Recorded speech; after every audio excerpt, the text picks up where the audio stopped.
Do you ever wake up feeling like you're sleepwalking through your own existence?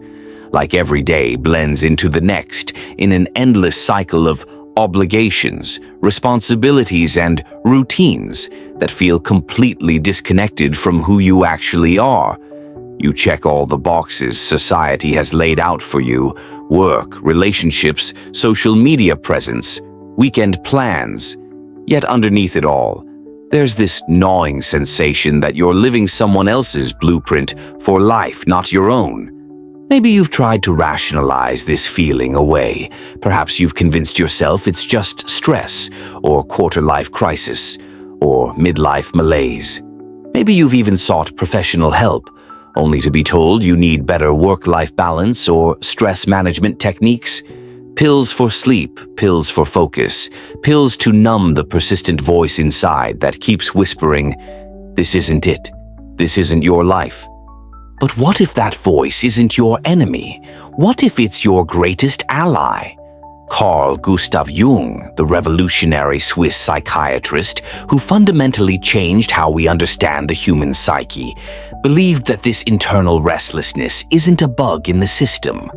It's a feature.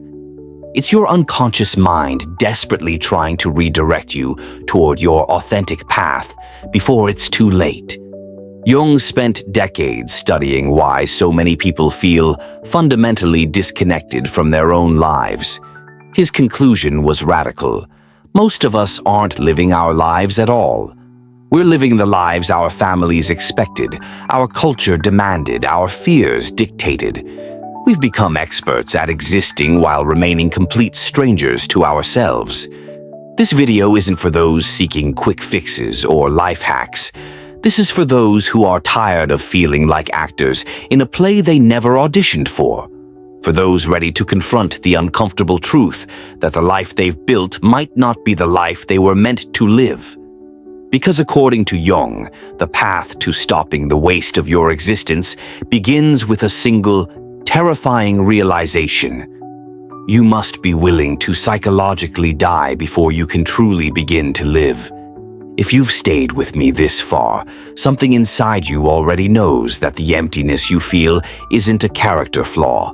It's a compass pointing toward your unexplored potential. And it's time to start following that compass, no matter how dark the initial path may seem. The collective trance. You enter the therapist's office carrying the weight of months, maybe years, of feeling fundamentally wrong about your life. You describe the symptoms. The Sunday scaries that start on Friday afternoon. The career that pays well but feels spiritually bankrupt. The relationships that look perfect on social media but feel hollow in real life. The professional nods knowingly and suggests cognitive behavioral therapy, perhaps some medication to help with what they diagnose as generalized anxiety or mild depression. Within weeks, you're part of a statistical solution. Your existential crisis has been reduced to a chemical imbalance. Your soul's rebellion against an inauthentic life has been pathologized into a disorder. The treatment focuses entirely on helping you better adapt to the very circumstances that are killing you slowly from the inside. This approach, Jung argued, is not healing, it's spiritual lobotomy. Modern psychiatry, in its rush to restore function, often completely ignores the possibility that the patient's distress might be entirely appropriate given the life they're living. When someone feels empty, pursuing a career that contradicts their values, when they feel disconnected in relationships built on social expectations rather than genuine compatibility, when they feel anxious about a future that holds no meaning for them, these aren't symptoms to suppress. They're alarm bells to heed. Jung observed that we live in what he called a collective trance, a shared delusion about what constitutes a successful, meaningful life.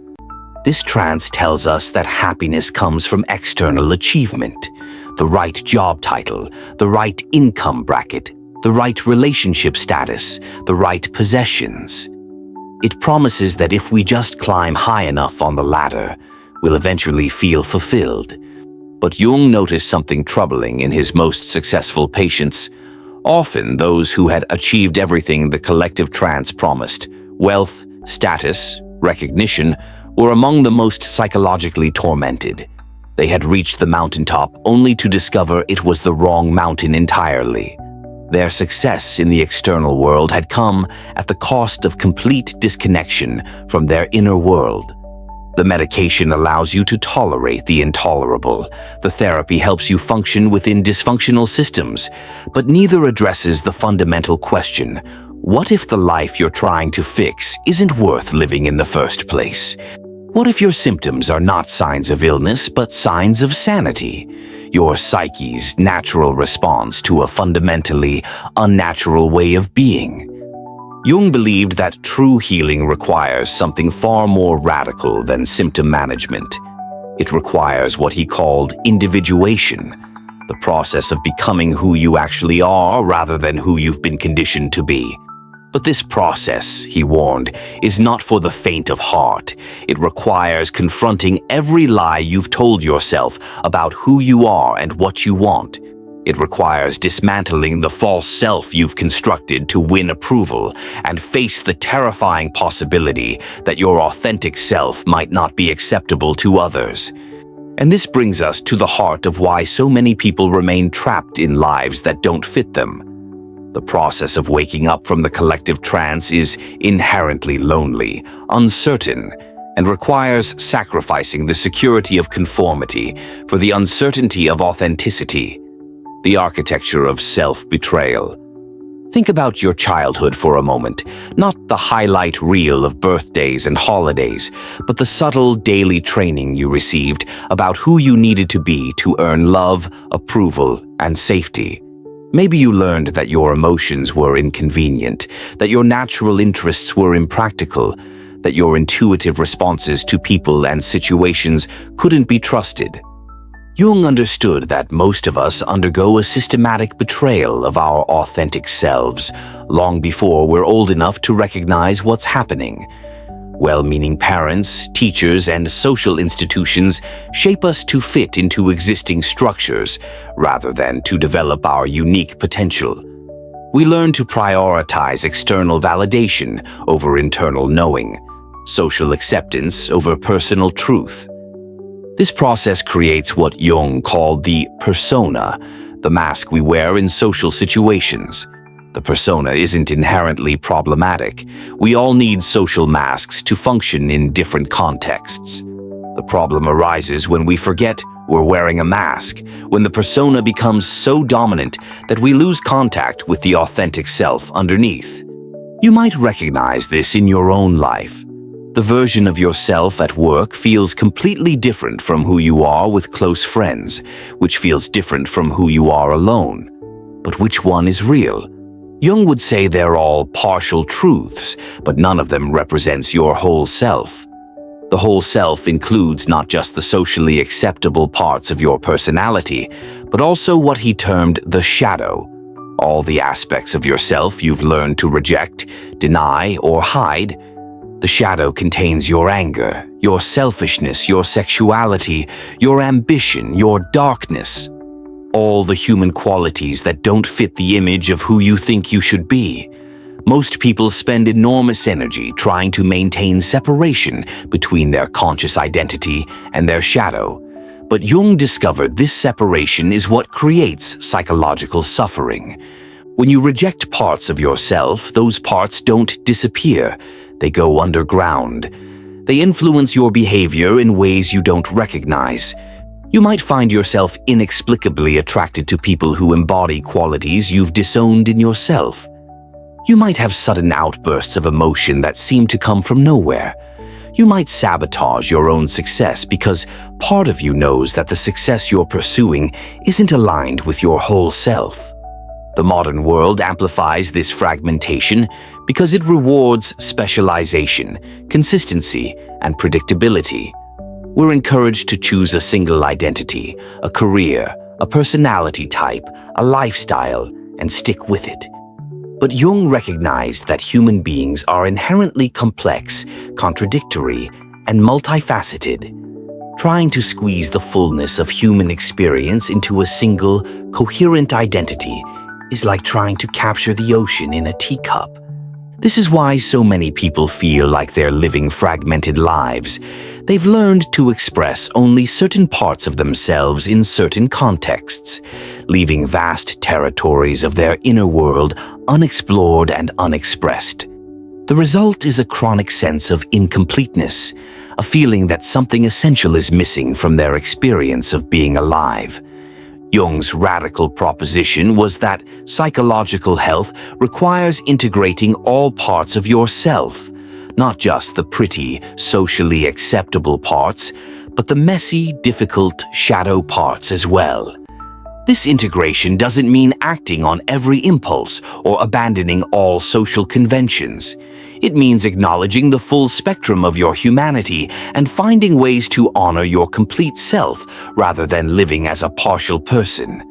The call to individuation. There comes a moment, often triggered by crisis, loss, or simply the accumulation of years living inauthentically, when the unconscious stops whispering and starts screaming. This is what Jung called the beginning of individuation, the process by which an individual develops their unique psychological structure rather than remaining an undifferentiated member of the collective. Individuation isn't self-improvement in the conventional sense. It's not about becoming a better version of who you think you should be. It's about discovering and becoming who you actually are beneath all the conditioning, expectations, and social programming. This process is simultaneously the most natural thing in the world, like a seed growing into its destined form, and the most difficult thing most people will ever attempt. The difficulty lies in what individuation requires you to sacrifice. You must be willing to disappoint people whose approval you've spent your life seeking. You must be willing to abandon goals that look impressive from the outside but feel meaningless from the inside. You must be willing to sit with uncertainty about who you are and what you want while you undergo the slow process of authentic self-discovery. Jung observed that most people reach a crossroads around midlife where they can no longer sustain the persona they've constructed. The strategies that worked for the first half of life, pleasing others, following conventional paths, avoiding conflict, begin to feel suffocating. This is often experienced as a crisis, but Jung saw it as an opportunity. The crisis is the psyche's way of demanding that you stop living as a partial person and start the work of becoming whole. But individuation isn't limited to midlife. It can begin at any age when someone decides they're tired of being a stranger to themselves. The process involves several key elements that Jung identified through decades of clinical work and personal exploration. First, you must develop what Jung called conscious awareness, the ability to observe your own thoughts, emotions, and behaviors without immediately identifying with them. This creates space between who you are and what you think, feel, or do in any given moment. Most people are completely identified with their thoughts and emotions, experiencing them as absolute truth, rather than temporary phenomena arising from the unconscious.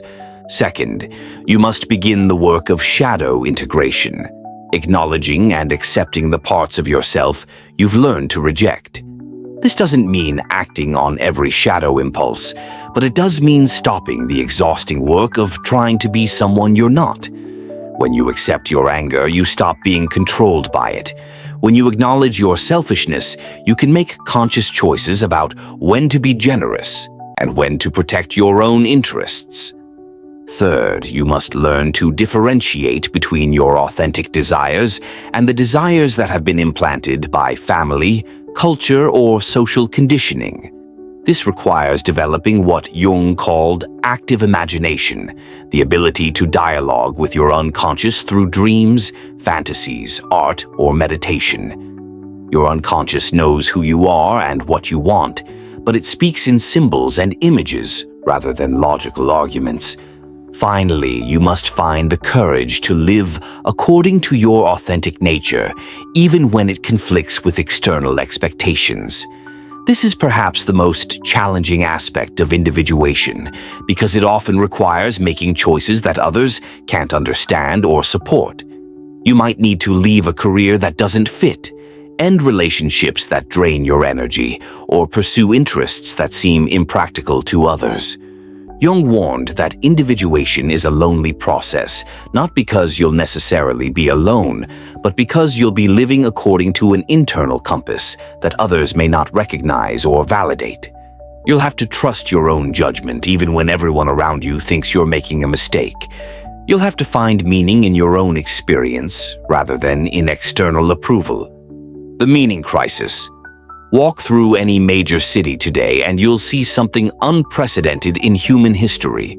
Millions of people who have more material comfort, technological convenience, and personal freedom than any generation before them, yet who report feeling fundamentally empty and directionless. Jung predicted this crisis of meaning decades before it became a widespread phenomenon. He understood that humans are meaning-making creatures. We don't just need food, shelter, and safety. We need to feel that our existence matters, that our lives are part of something larger than our individual survival. Traditional sources of meaning, religion, community, clear social roles have weakened without being replaced by anything equally sustaining. The result is what Jung called spiritual inflation, followed by deflation.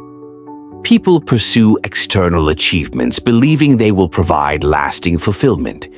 When success fails to deliver the promised satisfaction, they conclude that they simply haven't achieved enough yet. They pursue bigger goals, more intense experiences, higher levels of recognition, only to discover that no external accomplishment can fill an internal void. Jung worked with many patients who had achieved everything society told them to want: successful careers, loving families, financial security, yet who came to him feeling profoundly lost. They had climbed the mountain of conventional success, only to discover they felt more empty at the top than they had at the bottom. Their achievement had come at the cost of connection to their inner world, their authentic desires, their spiritual nature. The modern emphasis on productivity, efficiency, and external measurement has created a culture that knows the price of everything and the value of nothing. We measure success in metrics that have no relationship to psychological well-being or spiritual fulfillment. We optimize our lives for outcomes that look impressive on social media but feel hollow in lived experience. Jung recognized that meaning can't be pursued directly. It's a byproduct of living authentically. When you align your external life with your internal truth, meaning emerges naturally. But this requires a fundamental shift in how you evaluate choices. Instead of asking, "What will others think?" or "What will this get me?" you must learn to ask, "Does this feel true to who I am? And does this contribute to my growth as a human being?" This shift is terrifying for most people because it requires abandoning the safety of conventional metrics for success. It's much easier to pursue goals that society has pre-approved than to discover what actually matters to you personally. But Jung observed that people who make this shift report a sense of aliveness and purpose that can't be achieved through external accomplishment alone. The meaning crisis isn't solved by finding the right career or relationship or hobby. It's solved by developing a relationship with your own depths, with the parts of yourself that know what you value beyond social conditioning. This requires regular solitude, honest self-reflection, and the courage to live according to insights that others might not understand. Jung believed that each person has a unique contribution to make to the world, but this contribution can only emerge when they stop trying to be someone else and start being fully themselves. Your meaning isn't something you find out there in the world. It's something you create through the process of becoming who you actually are. The unconscious as guide. Here's what most people misunderstand about Jung's approach to healing. He didn't see the unconscious as a garbage dump of repressed memories and traumatic experiences. He saw it as a source of wisdom, creativity, and guidance that most people completely ignore in favor of rational, conscious decision-making. The unconscious communicates through dreams, through sudden insights, through inexplicable attractions and aversions, through physical symptoms that have no clear medical cause. It sends signals about what nourishes you and what depletes you, what aligns with your nature and what violates it. But most people have been trained to dismiss these signals as irrational or unreliable. Jung spent years learning to dialogue with his own unconscious, developing techniques that allowed him to access wisdom that his rational mind couldn't provide. He discovered that the unconscious often knows what you need before your conscious mind does. It might guide you toward people, places, or opportunities that seem random, but prove to be exactly what you need for your development.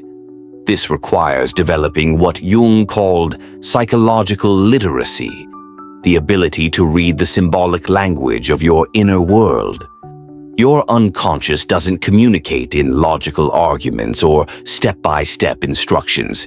It communicates through images, emotions, physical sensations, and synchronicities, meaningful coincidences that point toward your authentic path. Learning to work with your unconscious is like learning a foreign language.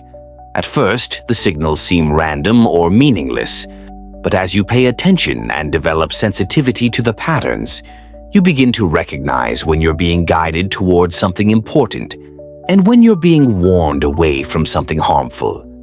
Jung discovered that many of his patients' symptoms were actually misdirected attempts at individuation.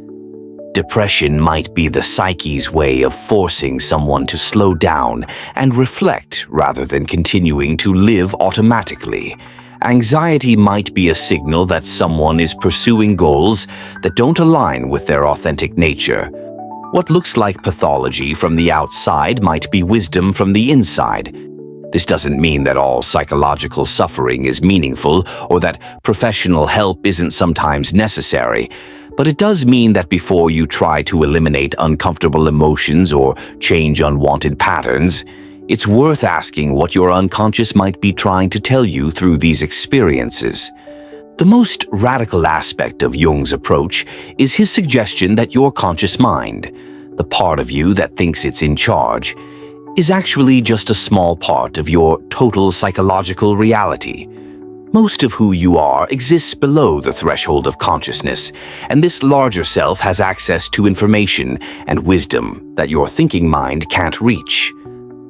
Learning to collaborate with your unconscious, rather than trying to control it, is one of the most important skills you can develop for living authentically.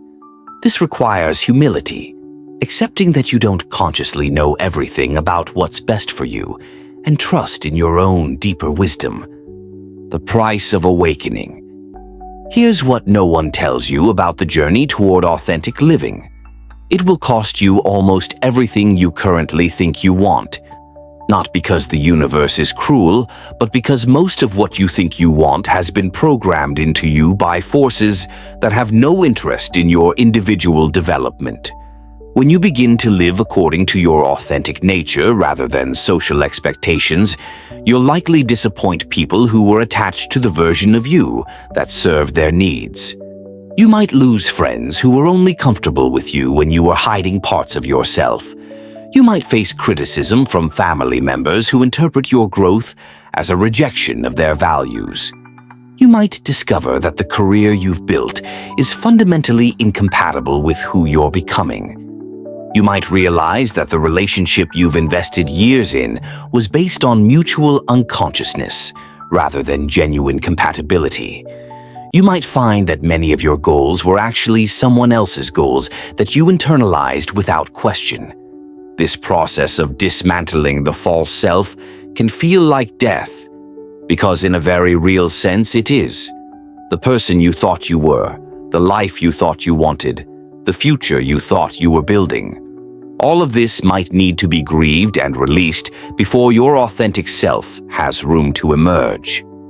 Jung called this process psychological death and rebirth. It's not a metaphor.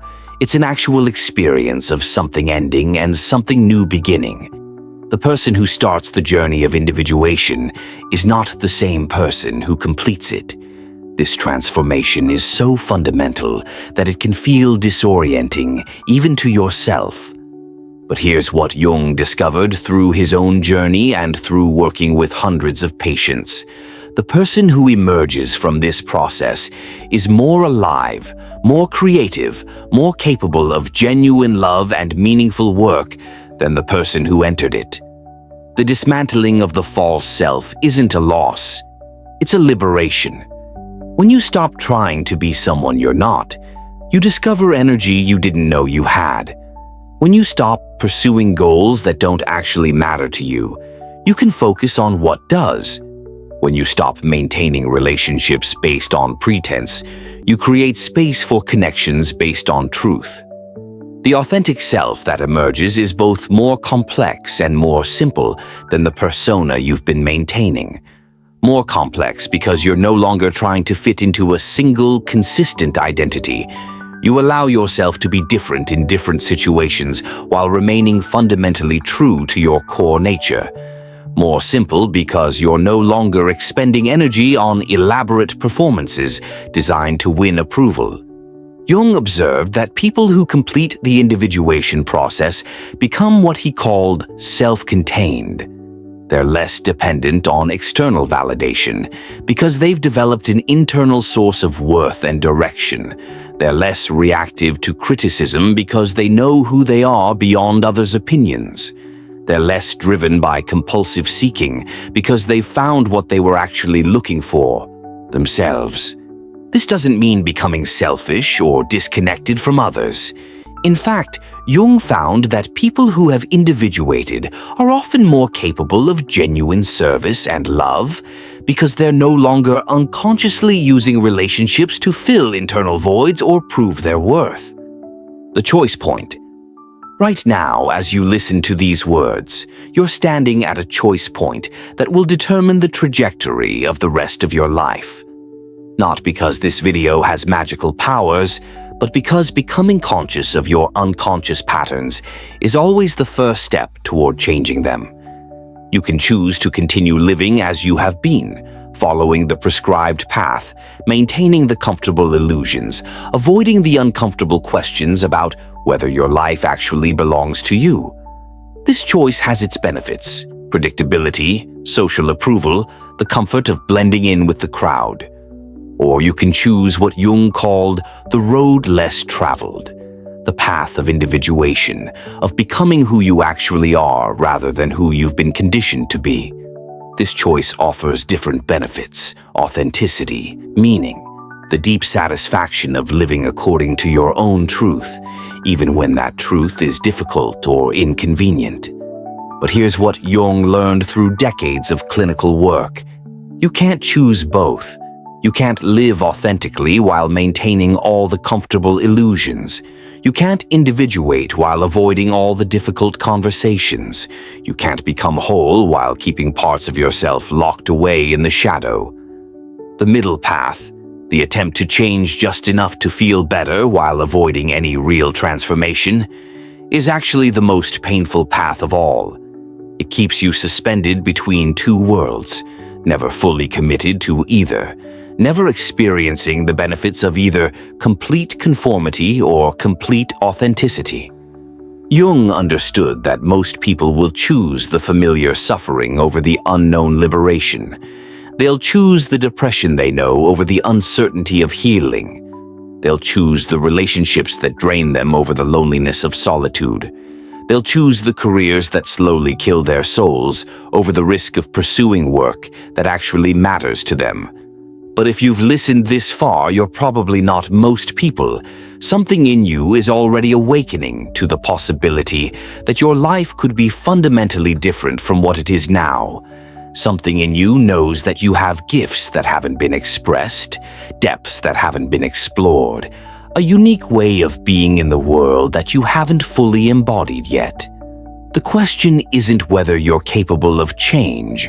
Jung proved that humans are incredibly adaptable and capable of profound transformation throughout their lives. The question is whether you're willing to pay the price of that transformation. The price of disappointing others, of facing uncertainty, of living without the safety net of social approval.